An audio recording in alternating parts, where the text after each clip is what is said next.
মানে বদৰুদ্দিন আজমল ডাঙৰীয়াই মানে মোৰ ওপৰত যেটো আক্ৰমণ কৰিছে মোক কেতিয়াবা তেখেতে কুকুৰ বুলি কৈছে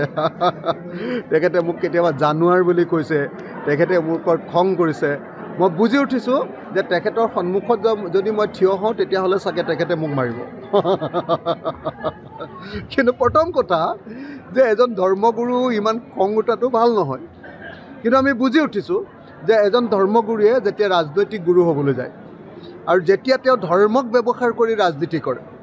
আৰু যেতিয়া সেই ধৰ্ম আৰু ৰাজনীতিৰ এই যেটো হঠা মিতিৰালি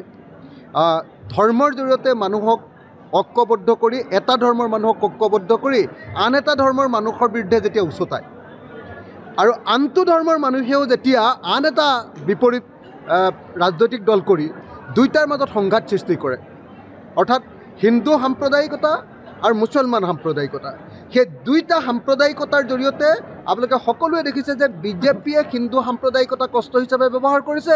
আৰু AIDFে মুছলমান সাম্প্ৰদায়িকতা কষ্ট হিচাপে ব্যৱহাৰ কৰিছে আৰু এই দুইটাক নাইকিয়া কৰিবৰ কাৰণে আমি ইমান খাটিছোঁ আৰু মুছলমান সম্প্ৰদায়ৰ ৰাইজে আমাক ইমান সমৰ্থন কৰিছে যে এই মুহূৰ্তত বদৰুদ্দিন আজমল ডাঙৰীয়াৰ মানে আপোনাৰ মানে নাও ডুবু ডুবু হৈছে সেইকাৰণে তেখেতৰ বিৰাট খং উঠিছে আৰু খং উঠাটো স্বাভাৱিক তেখেতে ধৰ্মৰ যেটো ব্যৱসায় কৰি আছিল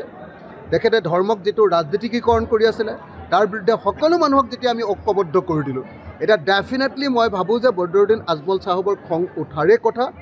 তেখেতে আমাক খং কৰিব তেখেতে আমাক গালি দিব তেখেতে আমাক পাৰিলে কেতিয়াবা মাৰিও দিব সেইকাৰণে মই বাৰু সাৱধানে থাকিম অলপ আজমল সাহেবৰ ওচৰলৈ নাযাওঁ বাৰু মই দূৰে দূৰে থাকিম কিন্তু এটা কথা খাটাং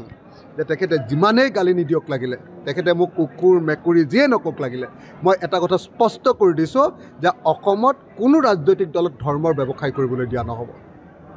অসমত কাকোৱেই হিন্দু মুছলমানৰ ৰাজনীতি কৰিবলৈ দিয়া নহ'ব হিন্দু সাম্প্ৰদায়িক দলৰ